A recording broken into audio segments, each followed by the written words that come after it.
వారి వ్యక్తిగత సమస్యలు తీర్చుకోవడానికి మాత్రమే రావడం కొద్దిగా శోచనీయం. వచ్చిన వారు సమాజం గురించి కానీ దేశం గురించి కానీ స్వతంత్రం వచ్చిన తర్వాత మాట ఎవరు కూడా ఆత్మవిచారం కానీ ఆలోచించడానికి రాకపోవడం నాకు ఒక్కొక్కసారి ఆలోచింపచేస్తూ ఉంటుంది. చాలామంది నా యొక్క దైవానుగ్రహం వలన వారిని దీవించిన మాట వాస్తవం. అయితే కొందరికి మాత్రమే అవి ఫలించాయి, మరికొందరికి ఫలించటం లేదు అనేది కూడా తెలిసిన విషయం. కారణం ఆయన ఒక ఉదాహరణగా ఒక అద్దాన్ని చూపిస్తున్నారు. ఆయన 2 అద్దాలు తీసుకుందాం. ఒక అద్దం వెనకల పాదరసం బాగా చక్కగా చిక్కగా ఉంది, దాంట్లో ప్రతిబింబం బాగా కనపడుతుంది. రెండవ అద్దం ఉంది, దాంట్లో పాదరసం బాగా కదిలిపోయింది, చెదిరిపోయింది. రెండింటినీ కూడా మనం సూర్యుడి ముందు పెట్టినప్పుడు దేంట్లో బాగా పాదరసం ఉందో అది మంచి ప్రతిఫలితాన్ని ఇస్తుంది. అలానే ఎవరైతే నా దగ్గరికి వస్తున్నారో వారి సత్కార్యాలు మరియు సత్హృదయం, సమాజం గురించి వారి చింతన, ఆశీర్వాదం పొందిన తర్వాత ఆ కుటుంబాల వారు తదనంతరం సమాజ సేవలో వినియోగించుకోవడం, నా యొక్క ఆలోచనలైనటువంటి దేవాలయ రక్షణ, సామాజిక రక్షణ మరియు దేశ భవిష్యత్తు గురించి వారు ఉపయోగపడతారని నేను ఆలోచిస్తున్న మాట వాస్తవము అన్నారు. అందుకే మన మహాత్ములను సందర్శించినప్పుడు మన యొక్క బాధలని తొలగిపోవడం నిజం. అయితే బాధలు తొలగిన తర్వాత మనం సమాజ శ్రేయస్సు కోసం క్షేత్రీయ వర్గంలో మనం పనిచేయాలి. మనము దేవాలయాలు బాగులేవని, అవి లేవని, ఇవి లేవని మనం అనడం కంటే మనం వ్యక్తిగతంగా మనం దాంట్లో కార్యరూపంలో మనం పనిచేయాలి.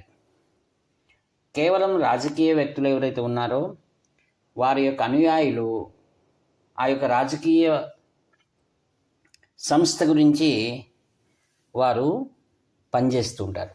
అలా కాకుండా దేశ స్వాతంత్రం పూర్వంలో అందరూ ఒకటై జాతి, వర్గము మరియు కులభేదాలు లేకుండా మనందరిలో ఒక దృఢమైనటువంటి ధ్యేయం ఉండేది, అది స్వతంత్రం రావాలని.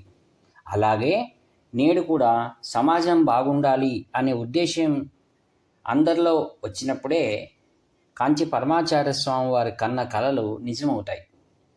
వారు మహత్తరమైనటువంటి వేదాంతి, జ్ఞాని, సమాజ సుధారకుడు. మరియు వారు చేసినటువంటి కృషి జీవితమంతయు కూడా భారతదేశం యొక్క సంపద, భారతదేశం యొక్క అభివృద్ధి కోసమే వారి ఆలోచనలు ఉన్నాయనేటువంటివి మనం దైవవాణి అనేటువంటి 7 గ్రంథాలు మనకి లభ్యమవుతున్నాయో దాంట్లో పరిపూర్ణంగా మనకు కనిపిస్తాయి. ప్రపంచంలో ఉన్నటువంటి ఆధ్యాత్మికవేత్తలలో అనేక మందిని ఉదహరిస్తుంటారు. దాంట్లో ఉదాహరణగా స్వామి వివేకానందను కూడా ఉదహరించడం ఉంది. అయితే కాంచి కామకోటి పరమాచార్య స్వాములు వారు చేసినటువంటి దీర్ఘకాలికమైనటువంటి పరిశ్రమ నేడు మనమందరూ గుర్తించి కేవలం వారు మంత్రముల ద్వారా, ఆశీస్సుల ద్వారా వ్యక్తిగతమైనటువంటి ఫలాపేక్షలు అందించారు అనేటువంటి దిగువ స్థాయికి తీసుకురాకుండా వారిలో ఉన్నటువంటి ఉదాత్తమైనటువంటి ఆలోచన పరంపరలను మనము అభివృద్ధి చేయవలసినటువంటి విషయం ఎంతో బాధ్యతగా మనం చేయవలసింది ఉంది. కాంచి కామకోటి పీఠం అంటే కేవలం అద్వైత పీఠమనే కాకుండా నాడు కాంచి పరమాచార్య స్వాముల వారి విధంగా మూలమైన వేద ధర్మాన్ని ప్రతిష్టాపనకై వారు చేసిన కృషి, తదనంతరం వారు తంతే వాసివారు శ్రీ జయేంద్ర సరస్వాములు వారు సమాజం అభివృద్ధి కోసం వారు చేసినటువంటి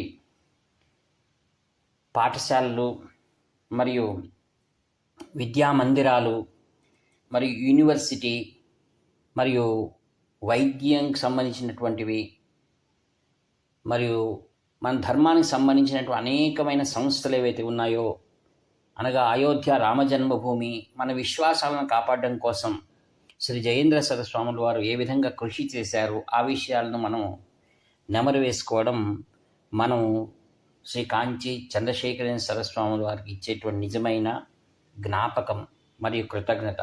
తదనంతరం తదంతే వాసివర్యులు వారి ప్రియ శిష్యులు శ్రీ శంకర విజయేంద్ర సరస్వతి మహాస్వాముల వారు కూడా నిజమైనటువంటి వేదాంతం ఏదనగా సమాజం యొక్క అభివృద్ధి కావడం, సమాజ అభివృద్ధి కోసం వారు నిరంతరం కృషి చేస్తున్నారు. వారి వద్ద అనేకమైనటువంటి విద్యావంతులు వారి యొక్క సదుద్దేశాలను తెలుసుకున్న వారై నేడు కాంచి కామకోటి పీఠంలో ఉద్యోగాలను విరమణ చేసి దంపతులు ఎందరో కూడా స్వామివారి యొక్క ఆలోచన సరళికి వారు ప్రతిస్పందిస్తున్నారు. కావున విద్యావంతులైన వారందరూ కూడా కాంచి కామకోటి పీఠం కేవలం ఆధ్యాత్మికమైనది, దాంతోపాటుగా సమాజ సేవకు అది మొదలు స్థానంలో ఉందన్నమాట. అందుకే శ్రీ శంకర విజయేంద్ర సరస్వాములు వారు ఇటే ఆలోచనలను వారు ముందు కొనసాగించడం కోసం సిద్ధాంతాలు వేరుగా ఉన్నటువంటి ద్వైతంతో కానివ్వండి, లేదా సామాజిక విషయాల్లో చాలా అగ్రగణ్యంగా ముందు వెళ్తున్నటువంటి శ్రీ రవిశంకర్ గురూజీ వారి సంస్థలతో కానివ్వండి, చిన్నజీయ వారి సంస్థలతో కానివ్వండి, అందరితోనూ కూడా మేళవిస్తూ ఈ యొక్క విజయయాత్రలో అనేకమైనటువంటి సామాజిక కార్యక్రమాలు ఎన్నింటినో అభివృద్ధికి తీసుకొచ్చారు. మారుమూల గ్రామాలైనటువంటి ఒంగోలు జిల్లాలో ఉన్న పొదిలి గ్రామంలో ఉన్నటువంటి ప్రదేశంలో దేశానికి సమాజానికి ఉపయోగపడేటువంటి గొప్పదైన విద్యా సంస్థలను వారు వెలుగులోకి తీసుకొచ్చారు. పొదిలిలో విద్యా సంస్థ. అదేవిధంగానే తమ గురువులు శ్రీ జయేంద్ర సరస్వాములు వారు కొనసాగించినటువంటి సామాజిక శ్రేయస్సుకు సంబంధించిన విషయాల్లో అనేకమైన వైద్యశాలలను ప్రధానమంత్రి ద్వారా కొనసాగించబడినటువంటి కాశీలో ప్రారంభించబడినటువంటి నేత్రాలయం, ఇలా కాంచి కామకోటి పీఠం రెండింటిని కూడా అనగా సామాజిక సేవ అంటే కాంచి పరమాచార్య స్వామి వారు అందించినటువంటి ఒక ప్రోత్సాహం, ఒక వెలుగు, ఆలోచన, వాటిని శ్రీ శంకర విజయేంద్ర సరస్వాముల వారు కొనసాగిస్తున్నారు. కావున అందరినీ మనం ఆలోచించవలసింది ఏంటంటే కాంచి పరమాచార్య స్వాముల వారి నుండి ఉన్నటువంటి తపస్సు, తదంతే వాసివరిలో కాంచి కామకోటి పీఠంలో ఉన్నటువంటి మహత్తరమైన తపస్సులు మన వ్యక్తిగతమైన సమస్యలను నెరవేర్చడంలో ఒక క్షణం పట్టదు వారికి. వారు కోరుతున్నది ఏంటంటే సమాజం పైన మనందరికి కూడా ఒక జవాబుదారీతనం రావాలి. ప్రతి ఒక్కరు కూడా మన సంస్కారాలు, మన సంస్కృతిని పెంచడానికి కోసం మనం కృషి చేయవలసినటువంటి దాన్ని అనేక మార్లు కాంచి పరమాచార్య స్వాములు వారు తమ యొక్క ఆలోచనలను బహిర్గతం చేశారు. కావున మనం ఆ ఉద్దేశంతో మనం ముందు వెళదామని భావిస్తూ మహత్తరమైనటువంటి కాంచి కామకోటి పీఠం విశ్వంలోనే తనదైన విశేషమైన ఆలోచన సరళి ఉన్నటువంటి ఏకైక సంస్థ అని ఎందరో స్వతంత్రం రాకపూర్వం నుండి నేటి వరకు కూడా ఆ ఆలోచనను పరిపూర్ణంగా విశ్వసిస్తారు. ఆత్మీయులారా, కాంచి శ్రీ చంద్రశేఖరేంద్ర సరస్వతి మహాస్వాముల వారు చేసినటువంటి ఒక మహిమను మనం నేడు జ్ఞాపకం చేసుకుందాం. ఆత్మీయులారా, తమిళనాడు కాకుండా ఇతర దేశాల్లో కూడా చాలా గొప్పగా పేరు సంపాదించినటువంటి కృష్ణా స్వీట్ స్టాల్ అరేబిక్ కంట్రీస్లో కూడా చాలా విఖ్యాతి చెంది ఉంది. దాన్ని ప్రారంభించిన వారు ఎవరు?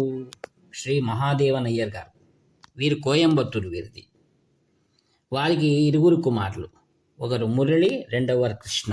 మురళీ కృష్ణ అనవచ్చు. అలాగా వీరికి చక్కనైనటువంటి మంచి గుణమట్టం ఉన్నటువంటి, ఆరోగ్యం ఉన్నటువంటి తీపి పదార్థాలు సమాజానికి అందించాలనే ఉద్దేశంతో వారు నియమనిష్టలతో ఎంతో కృషి చేశారు వీరు. దాని ఫలితమే కాంచి కామకోటి పరమాచార్య స్వామి వారి అనుగ్రహాన్ని వీరు పాత్రులయ్యారనమాట. అందుకు ఒకసారి ఏం జరిగింది, కృష్ణ అనేటువంటి రెండవ అబ్బాయి తాను వ్యాపార నిమిత్తమై బ్యాంక్ మేనేజర్ని కలిసి దానికి ఆర్థిక సహాయంగా అడుగుతారు. అప్పు అడిగినారు. అయితే బ్యాంక్ మేనేజర్ అన్నారు, ఈ వ్యాపారాలపైనంతా మేము ఇవ్వడానికి కాదు అన్నారు మేనేజర్. ఎంతో బాధపడ్డాడు ఆయన. ఎలా మనం ముందు కొనసాగించాలనుకున్నామే, వ్యాపారాలు ఇంకా వృద్ధికి తేవాలనుకున్నాము అని మనసు చికాగ్గా ఉన్నప్పుడు వారి తల్లి తండ్రి అన్నారు, మనం కాంచీపురానికి వెళ్తున్నాము, నీవు కూడా రమ్మని ఇద్దరు కుమారులు కూడా తీసుకెళ్ళారు. ఆ రోజు యథారీతిగానే మహాస్వాముల వారు ఉన్నారంటే ఎంతోమంది భక్తులు వస్తుంటారు. అలా చాలామంది, దాదాపుగా 150 మంది ఉన్నారు. వారందరినీ కూడా దర్శనం కలిగి వారి ప్రసాదాలు ఇవ్వడానికి దాదాపు 2 గంటలు పడుతుంది అనుకున్నారు వీళ్ళు 8 గంటలు అయినారు, 10 గంటలు అవుతుందో ఏమో అని ఆలోచన చేస్తూ ఉండగా ఈ యొక్క కృష్ణ అనుకుంటున్నాడు ఎలా చేయాలి అని మనసులో ప్రార్థన చేస్తున్నాడు. ఆ సమయంలో మహాస్వాముల వారు ఒక పరిచారకుని ద్వారా వీరిని రమ్మని పిలిచారు. వీళ్ళు మమ్మల్ని ఎందుకు పిలుస్తున్నారు, నిజమా, ఇది సత్యమా అనేటువంటి ఆలోచనలో మిగిలిపోయారు. ఎందుకంటే అక్కడ వెళ్ళడము, స్వాముల వారు మమ్మల్ని ఎందుకు పిలిచారబ్బా అనే ఆలోచన, ఆనందము. దగ్గరికి వెళ్ళారు. వెళ్తున్నట్టే పక్కన నిలుచుకో అన్నారు. స్వాముల వారు ఇద్దరికి భక్తులకు ప్రసాదం ఇచ్చి వీరి వైపు తిరిగి మీకేం కావాలి అన్నారు. అది మొట్టమొదటిసారి వారిని దర్శించడమే వాళ్ళ పుణ్యం. దాంతోపాటుగా స్వాముల వారు ఇలా నేరుగా ఒకేసారి అంతమందిని కాకుండా మమ్మల్ని దగ్గరికి పిలిచి మీకేం కావాలి అనగానే వాళ్ళకి ఏం చెప్పాలో తోచలేదు, అలా నిల్చుకున్నారు. రెండో మారు మీకేం కావాలి అన్నారు బిగ్గరగానే. వాళ్ళు అప్పుడు కూడా వాళ్ళ మాటలు పెగలలేదు. మూడవ మారు ఎందుకు వచ్చారు, మీకేం కావాలి చెప్పండి అన్నారు. అనగానే వాళ్ళకి మాటలు లేక వాళ్ళ నాన్నగారు మీ ప్రసాదం అన్నారు మెల్లిగా. ప్రసాదం దొరికితే చాలు అన్నారు.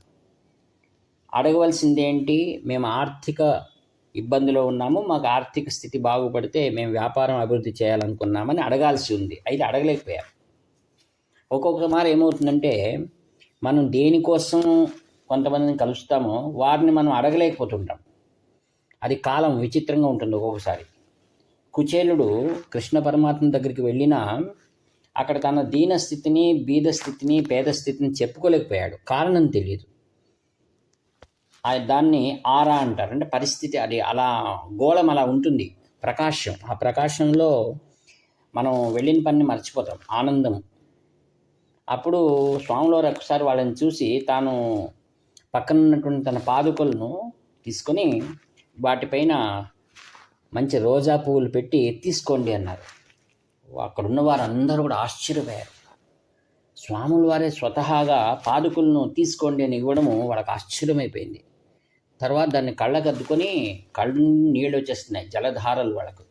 స్వాముల వారు ఇంతమందిని కాదని మమ్మల్ని పిలిచి ఇలా ఇచ్చేశారు కదా అని ఒకసారి సాష్టాంగ దండప్రణామం చేసి ఆ ప్రసాదాలు తీసుకొని తమ పూర్వీకులందరినీ స్మరించుకున్నారట. కామాక్షి దేవిని స్మరించుకున్నారట. వారందరూ ఆనందంగా చెన్నైకి వచ్చేసారు. వచ్చి రాత్రంతా వారికి నిద్రనే లేదు. అందరూ ఇంట్లో కూర్చొని మాట్లాడుతున్నారు, ఎంత ఆనందం, ఎంత ఆశ్చర్యం అని.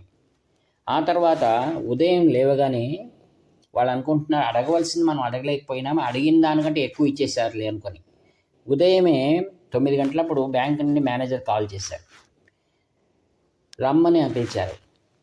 ఎందుకు, మేము ఇంకా లోన్ కట్టవలసింది ఉంది కదా, అదేమైనా అడుగుతారేమో అనుకొని విచారమగ్నుడై కృష్ణ వెళ్ళాడు. వెళ్ళగానే మేనేజర్ ఏమన్నారంటే, నిన్న మీరు వచ్చారు, మేమేదో పనుల ఒత్తిడి వలన మేము మీరు సరిగ్గా వినిపించుకోలేదు, మీకు లోన్ శాంక్షన్ చేస్తున్నాము, అన్ని రికార్డ్స్ రెడీగా ఉన్నాయి, మీకు ఎంత కావాలి చెప్పండి అని దాంట్లో ఫిలప్ చేయండి అన్నారు. సైన్ తీసుకున్నారు. వాళ్ళు అడిగిన దానికంటే మొత్తం ఎక్కువగానే వాళ్ళకి లోన్ దొరికింది. అంటే స్వాముల వారికి అడగకనే ఇచ్చేటువంటి దయామయుడు కాంచి పరమాచార్య స్వాముల వారు. నాడు శ్రీవారి యొక్క పాదుకలు వారి ఇంట్లో చక్కగా మంచి గంధపు పెట్టెలో ఇప్పటికీ బాగా రక్షించబడుతూ సేవించుకుంటూ ప్రతినిత్యం కూడా ఆయన్నే స్మరిస్తూ ఉంటారు. అందుకే అనుష్యం అంటే అనురాధ నక్షత్రం రోజు కృష్ణ స్వీట్ స్టాల్ వాళ్ళు వైభవంగా కాంచి పరమాచార్య స్వాముల వారి యొక్క సత్సంగాలు, సభలు నెరవేరుస్తుంటారు. వీరి యొక్క సంస్థలు నేడు దాదాపుగా అనేక దేశాల్లో 60 స్వీట్ స్టాల్స్ ఉన్నాయట. వారిది మైసూర్ పాక్ చాలా ప్రసిద్ధి. ఒక్కసారి నోట్లో వేసుకుంటే పూర్తి నెయ్యి మిగిలి ఉంటుందట దాంట్లో. ఆ విధంగా ఆత్మీయులారా, జీవితాలనే మధురమయంగా చేసిన కాంచి పరమాచార్య స్వాముల వారిని మనం ఏమని చెప్పగలం? కావున వారిని స్మరించడమే మనకు మిగిలినటువంటి ఏకైక ఉపాయం అని చెప్తూ యస్య స్మరణమాత్రేణ జన్మ సంసార బంధనాత్ విముచ్యతే నమస్తస్మై విష్ణవే ప్రభవిష్ణవే అంటారు. ఆ విధంగా స్మరించాలి.